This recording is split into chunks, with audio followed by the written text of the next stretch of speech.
अस्सलामुअलैकुम। इस वीडियो के अंदर मैं आपसे ओडू के गेट व्यू फंक्शन के बारे में बात करूंगा कि हम ओडू का गेट व्यू का फंक्शन कैसे डिफ़ाइन करते हैं और उसके अंदर क्या-क्या हम कर सकते हैं। अभी मैं अपने कोड में जाता हूँ, पाइथन ओपन करते हैं।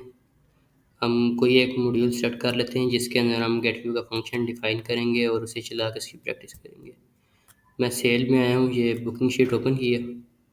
अब इस बुकिंग शीट के रिकॉर्ड के अंदर, इस मॉडल के अंदर हम सेल ऑर्डर वर्क्स के मॉडल में गेट व्यू का फंक्शन डिफ़ाइन करते हैं और उसके साथ जो जो चीज़ें कर सकते हैं वो मैं आपको बताता हूँ। और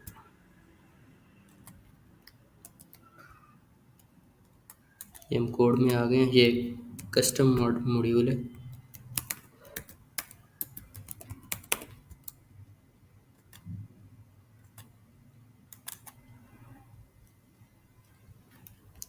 ये सेल ऑर्डर वर्क्स का मॉडल आ गया। अब इस मॉडल के अंदर हमने अपना गेट व्यू का फंक्शन डिफ़ाइन करना है। पहले मैं चेक कर लेता हूँ कि यहाँ पे पहले से तो डिफ़ाइन नहीं है। हाँ, ये पहले से डिफ़ाइन है गेट व्यू का फंक्शन। अच्छा, अब गेट व्यू का फंक्शन काम क्या क्या करता है। गेट व्यू का फंक्शन जब हम पेज रिफ़्रेश करते हैं, ओडू का जो पेज है, जब आप इस पेज को रिफ़्रेश करेंगे या किसी उस मेन्यू पर क्लिक करेंगे उस मॉडल के, तो आपके जो गेट व्यू का फंक्शन होगा, ये वाला फंक्शन, ये ऑटो कॉल हो जाएगा। और जब ये फंक्शन कॉल होगा, इसके अंदर जितने भी व्यू आपके पास होंगे वो सारे व्यूज़ आ जाएंगे। ठीक है, form view, tree view, list view, search view, सारे व्यूज़ आपके पास आ रहे होंगे। अभी जैसे यहाँ पे कंडीशन लगी हुई है, अगर व्यू टाइप फॉर्म हो, अगर व्यू टाइप फॉर्म मिले तो फिर वो क्या करता है, कंपनी के अंदर जाके ये बूलियन की फ़ील्ड है, ये वाली फ़ील्ड चेक करेगा। अगर ये फ़ील्ड कंपनी के अंदर फॉल्स पड़ी है तो वो क्या करेगा, ऑर्डर लाइन वाली वन टू मैनी फ़ील्ड के अंदर जाएगा और वन टू मैनी के अंदर जो प्राइस लिस्ट की फ़ील्ड है उसको इनविजिबल कर देगा अगर ये बूलियन फॉल्स होगा। जैसे जब ये बूलियन ट्रू करेंगे और वापस आके चेक करेंगे या पेज रिफ्रेश करेंगे या मेन्यू पे क्लिक करेंगे तो ये फंक्शन कॉल होगा। जब ये फंक्शन कॉल होगा तो ये इनविजिबल नहीं करेगा और वो फील्ड शो हो जाएगी। अभी हम इसको कमेंट कर देते हैं और अपना एक गेट व्यू का फंक्शन डिफाइन करते हैं और उसके अंदर चेक करते हैं। मैं आपको प्रिंट करके भी बताता हूँ कि इसके अंदर क्या क्या चीज़ें हमारे पास आ रही होती हैं। इसको कमेंट कर देते हैं। सबसे पहले प्रिंट करके हम चेक करेंगे ये फंक्शन चलता कब है।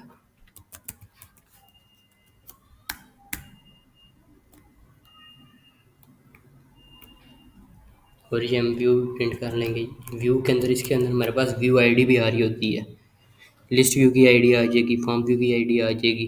और इसके अंदर सेल्फ डायरेक्ट यूज़ नहीं होता है, जैसे हम किसी और फंक्शन के अंदर सेल्फ डॉट आगे फील्ड का नेम लिख के यूज़ कर लेते हैं। इस तरीके से सेल्फ डॉट दूसरा फंक्शन कॉल कर लेते हैं, इसके अंदर सेल्फ यूज़ नहीं होता है। मैं प्रिंट करके भी आपको चेक करवा देता हूँ। ये सेल्फ आ गया। इसके अंदर हमारे पास क्या होता है, लिस्ट का पूरा एक्सएमएल व्यू आ जाता है, सर्च का पूरा एक्सएमएल व्यू आ जाता है, फॉर्म व्यू का पूरा एक्सएमएल व्यू आ जाता है, एक्सएमएल का जितना भी कोड होता है वो आ जाता है। उस एक्सएमएल के कोड के अंदर हम कोई भी चेंजिंग कर सकते हैं, किसी कंडीशन की बेस पे स्ट्रिंग चेंज कर सकते हैं, डायनेमिकली ग्रुप्स बना सकते हैं, पेज बना सकते हैं, इस किस्म के काम कर सकते हैं। एग्जाम्पल के लिए अभी पहले हम चेक करेंगे हमारे पास कौन कौन से व्यू आ रहे हैं और ये फंक्शन कब चलता है। ये प्रिंट लगा लिया हमने, ये व्यू प्रिंट कर लिया और सेल्फ भी प्रिंट कर लिया। सेल्फ हमारे पास फॉल्स आएगा। व्यू टाइप भी प्रिंट कर लेते हैं ताकि पता चल जाए ये कौन सा व्यू है।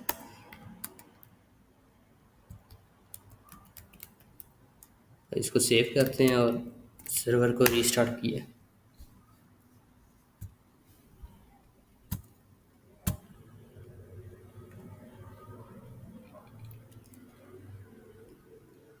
तो ये पेज रिफ़्रेश किया। पेज रिफ़्रेश होने पर हमारा फंक्शन चला होगा। हम दोबारा करके चेक कर लेते हैं।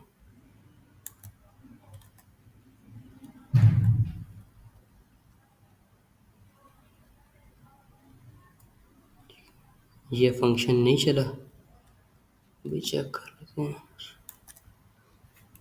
ये मॉड्यूल अपग्रेड करके देख लेते हैं फंक्शन क्यों नहीं चल रहा हमारा।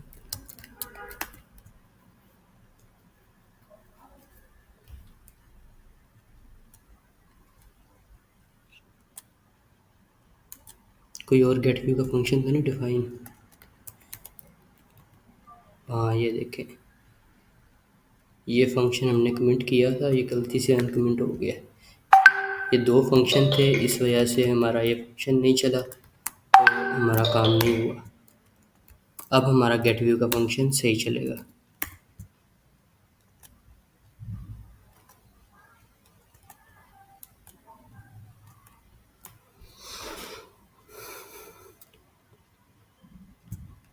ये देख सकते हैं आप, ये प्रिंट आ गया हमारे पास।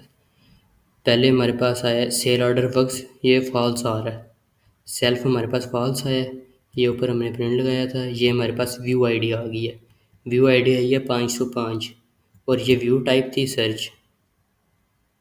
ये वही फिर प्रिंट हुआ है, ये अब फॉर्म व्यू आ गया। ठीक, ऐसे ही फॉर्म व्यू आ गया, दोबारा सर्च व्यू आ गया। अब इस रिकॉर्ड के अंदर इस टाइम जब हमने पेज रिफ़्रेश किया, हमारे पास सर्च व्यू और फॉर्म व्यू आया। अब जब हम बाहर से करेंगे तो हमारे पास लिस्ट व्यू, सर्च व्यू और फॉर्म व्यू तीनों चीज़ें आएंगी। अब मैं यहाँ पे पेज रिफ़्रेश करूँगा, हाँ, अब देखें, ये ट्री आया, ये फॉर्म आया और ये सर्च व्यू आया।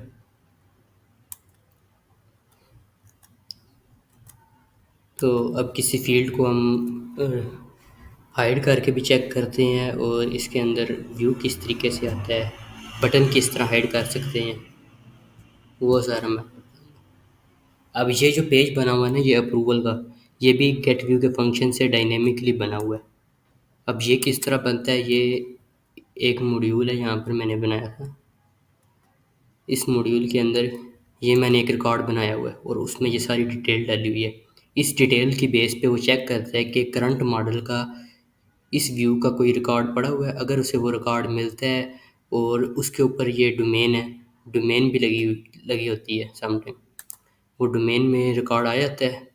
जब वो सारा कुछ उसे मिल जाता है, फिर वो उसके अंदर एक पेज बना देता है। अगर मैं इसका व्यू चेंज कर दूँ, मैंने ये व्यू दिया हुआ है, तो वो पेज आना बंद हो जाएगा। अब ये पेज अप्रूवल वाला जो पेज है ये ख़त्म हो जाएगा। ये फील्ड्स भी जो हैं ये ऐसे ही मैंने ऐड किए हैं डायनेमिकली।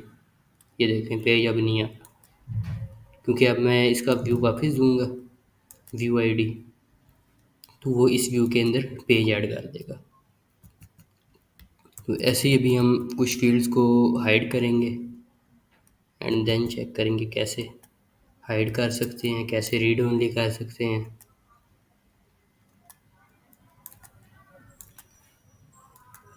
अच्छा, अब हमारा ये फंक्शन चल गया। तो यहाँ पे हमारे पास एक चीज़ ये है कि हमारे पास सेल्फ़ नहीं है, तो सेल्फ़ को हम किस तरह से यूज़ करेंगे वो भी मैं आपको बता देता हूँ। सेल्फ़ को हम इस तरह से हम करंट रिकॉर्ड नहीं गेट कर सकते। करंट रिकॉर्ड के लिए हमें यहाँ पे एक तरीका मैं बताता हूँ। करंट रिकॉर्ड इसलिए नहीं, क्योंकि यहाँ पे पूरा व्यू आ रहा होता है और एक्सएमएल के व्यू के अंदर हम चेंजिंग करते हैं। क्योंकि अब जैसे ही आप लिस्ट व्यू करेंगे जो फंक्शन कॉल होगा, अब यहाँ पे इतने सारे रिकॉर्ड हैं, तो वो किस एक रिकॉर्ड पर चलेगा। तो जैसे ही आप रिकॉर्ड ओपन करेंगे और यहाँ पे जब अब फंक्शन चलेगा रिकॉर्ड के क्लिक पर, रिकॉर्ड ओपन होते टाइम, तो उसे वो करंट रिकॉर्ड सेल्फ की जगह पर करंट रिकॉर्ड उसे मिल जाएगा। तो करंट रिकॉर्ड को किस तरह से गेट करना वो मैं बता देता हूँ आपको।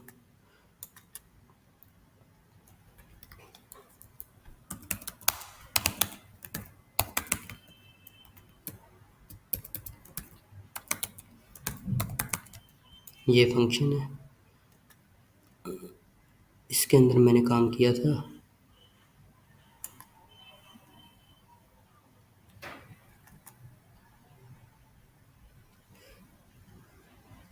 हाँ, ये चेक करें, ये एक्टिव रिकॉर्ड। अब एक्टिव रिकॉर्ड उसने क्या किया है, सेल्फ डॉट अंडरस्कोर नेम में करंट रिकॉर्ड के जो मॉडल का नेम होता है वो आ जाता है, और हमने पैरम्स के अंदर से आईडी गेट की है, रिकॉर्ड आईडी। अब ये दोनों चीज़ें रख के हम एक्टिव रिकॉर्ड गेट कर सकते हैं, और एक्टिव रिकॉर्ड के अंदर से कुछ भी फील्ड वगैरह उठा सकते हैं, जो वर्किंग भी करनी है हम कर सकते हैं। सेल्फ की जगह हम एक्टिव रिकॉर्ड यूज़ कर लेंगे। अब हमारे पास रिकॉर्ड आईडी आ जाती है पैरम्स के अंदर से। हम पहले पैरम्स को प्रिंट करवाएंगे, पैरम में हमारे पास और क्या क्या चीज़ें हैं। ये पैरम्स प्रिंट किए हैं, उसके बाद ये हमारे पास रिकॉर्ड आईडी आ जाएगी। रिकॉर्ड आईडी प्रिंट की है, सेल्फ डॉट अंडरस्कोर नेम को यूज़ करके करंट मॉडल का नेम आ जाता है। इस तरह से हमारे पास एक्टिव रिकॉर्ड आ जाएगा।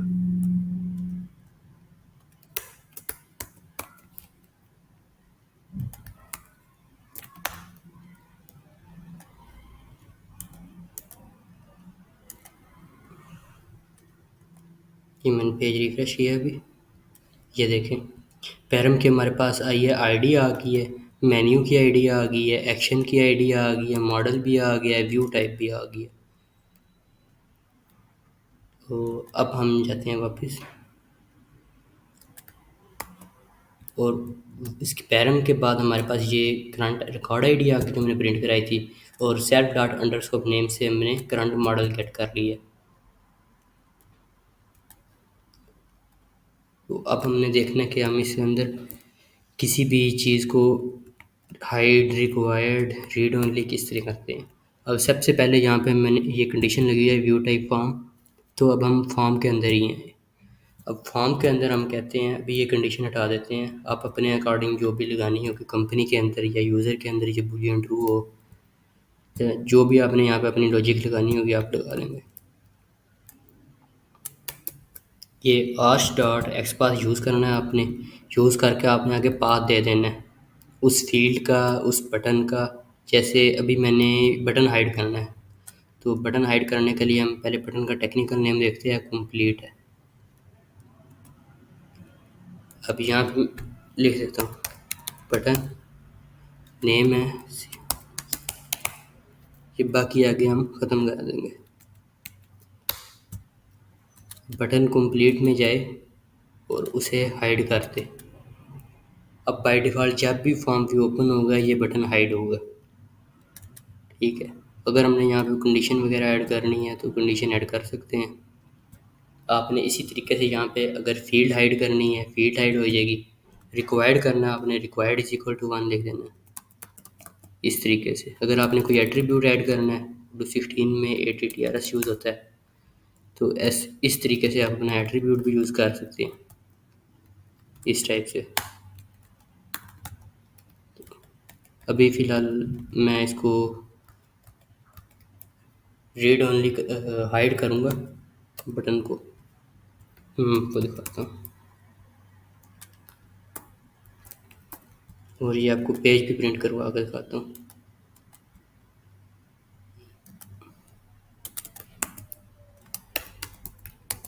ये आर्च के अंदर क्या है, हमारा पूरा एक्सएमएल का जो कोड है ना व्यू का, वो आ रहा होता है। उसके अंदर वो चेक करेगा बटन जिसका नेम कंप्लीट हो वो उसे मिलेगा, और उसके ऊपर वो इनविजिबल वन का एट्रीब्यूट फिक्स कर देगा डायनेमिकली पाइथन से।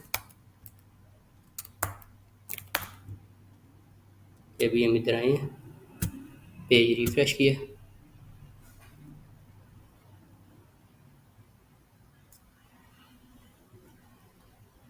फंक्शन कॉल हुआ, कंप्लीट का बटन हाइड हो गया। ये देख रहे हैं आप, इस टाइप से ये सारा काम होता है। अब ये भी जावास्क्रिप्ट में किया हुआ है, ये भी मैं आपको किस तरीके से बताऊँ, किसी दिन बताऊँगा कि विजिट वगैरह किस तरह ऐड करते हैं, जावास्क्रिप्ट किस तरह यूज़ करते हैं आउल जेएस वगैरह को।